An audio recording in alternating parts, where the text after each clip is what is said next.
मागितला होता हॉस्पिटल करता, बागे करता, एखाद्या शाळे करता, रुग्णालया करता, ते पण दिले गेले नाहीत. ते भूखंड बिल्डर लोकांच्या घशात यांच्या दलालांनी घातले. मला या गोष्टीची लाज वाटते की ज्या मंत्रिमंडळामध्ये मी आहे त्या मंत्रिमंडळामधल्या नगरविकास खात्याच्या लोकांनी अशा प्रकारचा कर्मदरिद्रीपणा केला.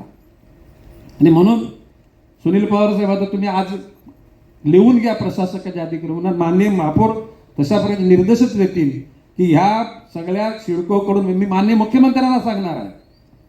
माझा जर राग जर शांत व्हायची तुमची इच्छा असेल तर त्या ठिकाणी सिडकोकडून MIDC कडून नवी मुंबई महापालिकेला विकासाकरता जनतेच्या हिताकरता जे भूखंड देऊ घातल्यात ते लगेच देण्याची व्यवस्था करा.